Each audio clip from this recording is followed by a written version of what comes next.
Limit Records. Upeni chapter ni chapter, apana zingale kufama ni rapper. Uwama giri back to the recovery. The time I in the drive a discovery.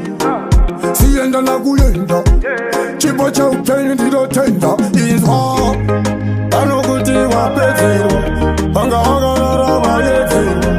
Bosa ne bosa wakometirwa, ulo kupondwa uli kulondeba. Andizoke kumashure, one step, two steps kumashure. Itali mukombe undipfure, nyangwe zakare maishe kandimire. Ili andizoke kumashure, one step, two steps kumashure. Taika mkombe undipfure, diterere yose vana vanditsure. Apa ndini baba ndenge ndakatembuka, apa nevamwe ndakazondwa. Ijongwe rakasangana nembwa, nenamu kungogara nakakombwa. Sisina basa, dozini zvacho zvine basa, zvinondisimbisa. Kunyanya paya pavanopikisa, saka ndavautaurira.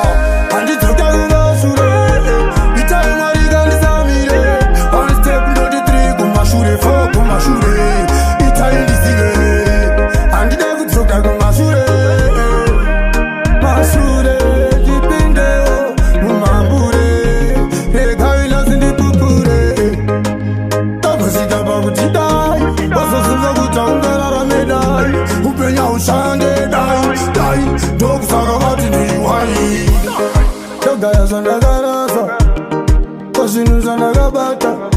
Nguva yangu iya ndakawesta, shamwari dzangu umakuva dzakaresta. Handidi mashure, dai Mwari ndifambire. Ndona ndipupure, ndikanga ndona vakudzire. Handidzoke kumashure, kana vakanzvila kupiwa zvipo ngazvisandipfure. Ngavasandishure, apa vanoziva ndiri kushanda. Basa rangu entime ndanguva yekutamba. Vakandiona ndichinini ndiri kamba, zichatopfamba iwasiya vakapenda. Nyange zvanzi basa ndoita basa, famba basa. Mwari adakwe ashashe, one day vachatonikadza ushe sakaka. Usavitaurire, Mwari unditarire.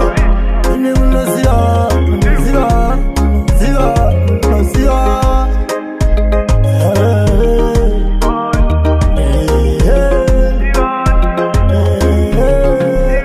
Takaifarika, pakucheka nyama msazoputisa nduru.